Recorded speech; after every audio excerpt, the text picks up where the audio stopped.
What's up, guys? I'm BTC. Welcome back to the Respawn, a weekly series where I answer your questions. Let's get started. First up, you often talk about how bad abilities such as Shadow Step are. Is it necessarily bad to have a niche ability as long as the full hero is pretty balanced? Well, I don't know exactly if I would say Reaper is entirely balanced at this point, but even so, let's assume that he was, okay? Let's just assume he was perfectly balanced in every way.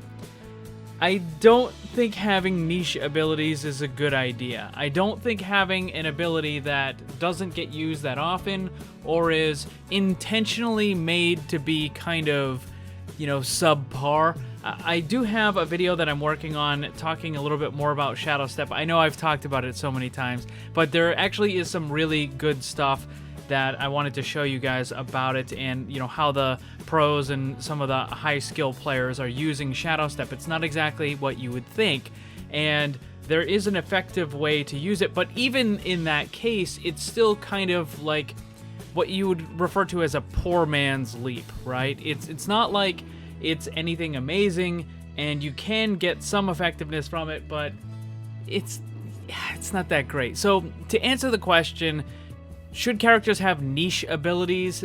I don't think that's a good idea. I think you should be able to use all of your abilities on a pretty regular, consistent basis. And if you're, just waiting for particular opportunities, I don't know, it's like, why have the ability? It kind of goes along with some of the characters that tend to be niche picks, Bastion being one of the big ones, right?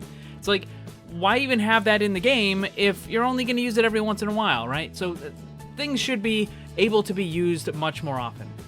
Next up, do you think that Blizzard would ever bring back older events like the Diva Nano Cola Challenge? I don't think so. I don't think so. I think if they're going to have mini events, they're going to only have new stuff. It's entirely possible they could start adding some of those items into the anniversary event just so that people have an opportunity to get it, but I don't think they're going to do repeat mini events. I just don't really see it happening because I think they could definitely continue adding more character stuff and newer stuff, and if they did repeat mini events, then people would probably complain about it quite a bit. So I just don't see it happening. Next up, do you think that Mercy could overheal people, essentially increase their max health, but when their health drops, it changes back? So essentially the way an overheal works is you just give them more health than they currently have. There already is an overheal in the game from Brigida's repair pack. So if you have full health, then any extra gets added as armor. It's a reduction, it's not one-to-one, but you already have that overheal in game. Is it possible that they could have it on Mercy? Sure, but I don't know if it would be a good idea to have it just as like the regular healing, right?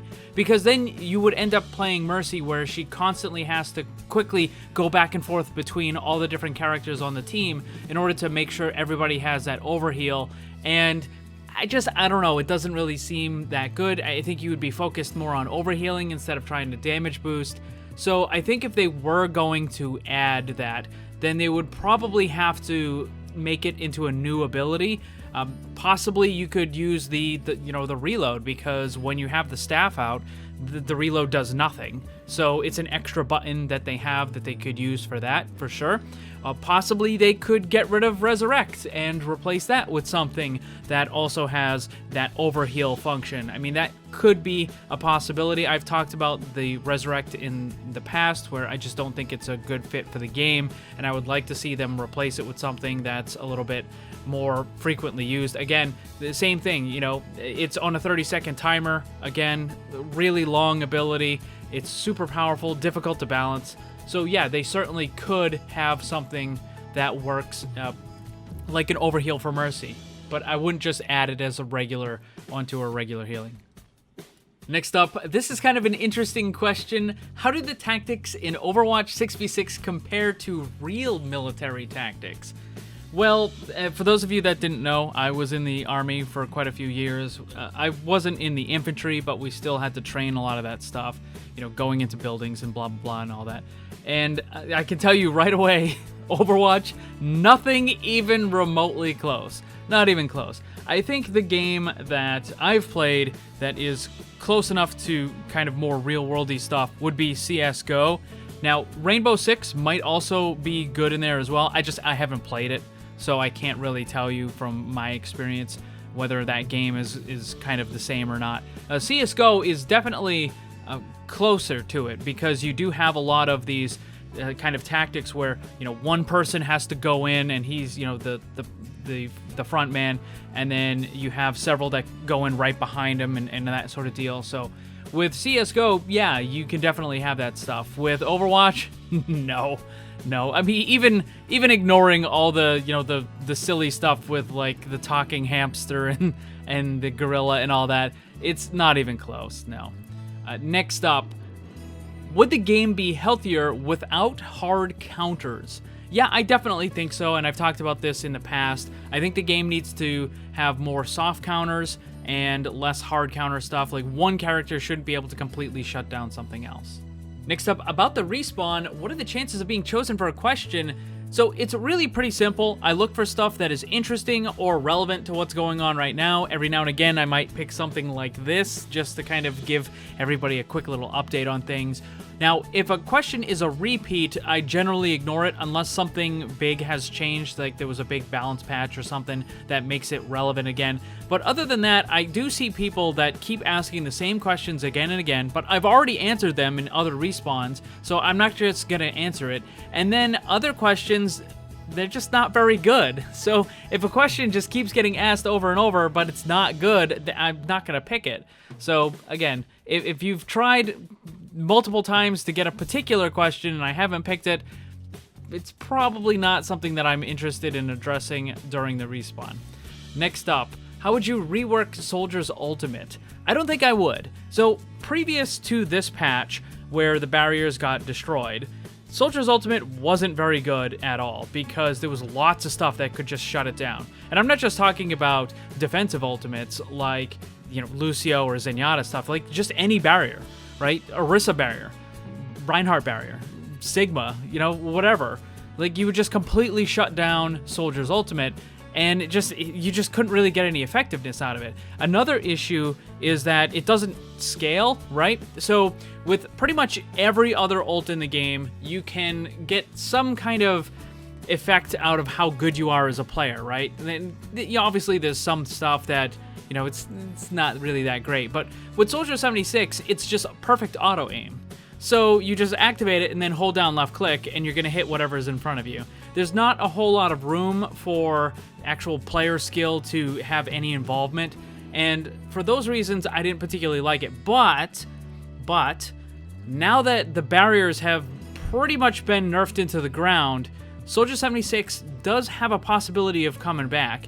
And his ultimate is now going to be a lot better because there aren't going to be that many barriers, or you can easily break through them and then activate the ultimate. So for example, if there's an Orisa, you can just attack the barrier, destroy it, then quickly activate your ultimate, and you can hit whoever on the enemy team. So it's a lot better than it is now. I don't think reworking it at this point is a good idea. Next up, did endorsements really help Overwatch? Hey, endorsements, you remember those things?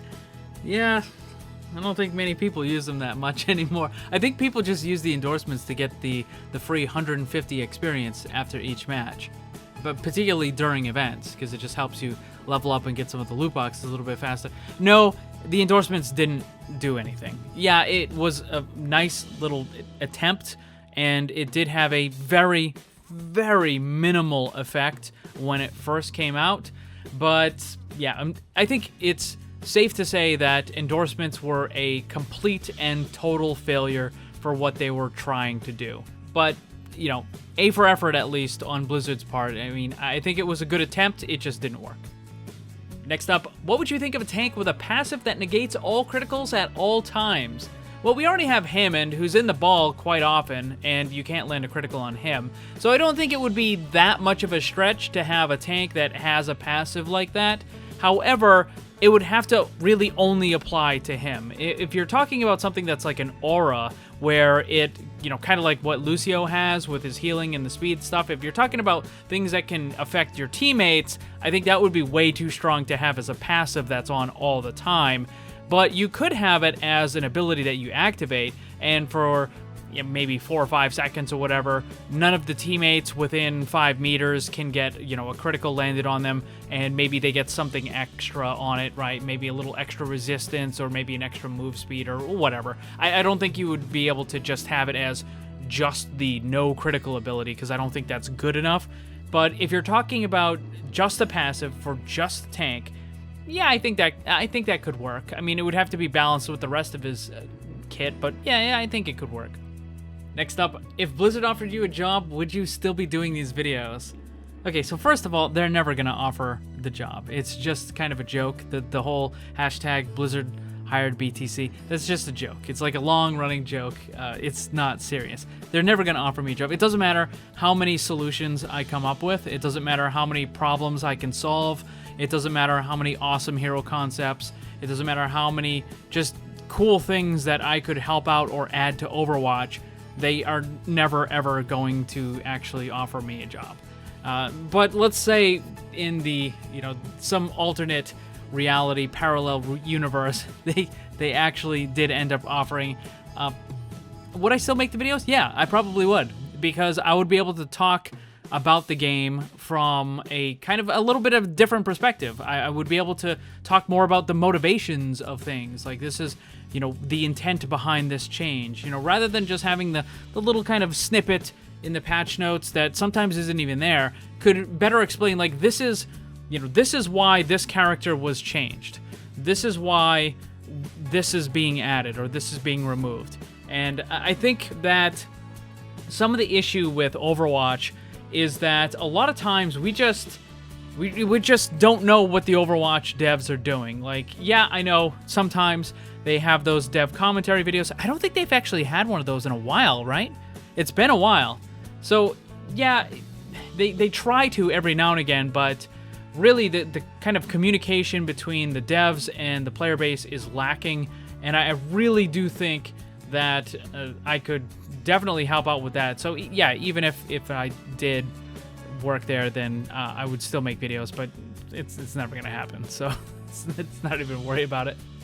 That's gonna be all the questions for this week's Respawn. Remember, I post the question card in the community tab of my YouTube channel every Saturday, and also you can find a complete list of all of the previous Respawn questions over on my Discord server.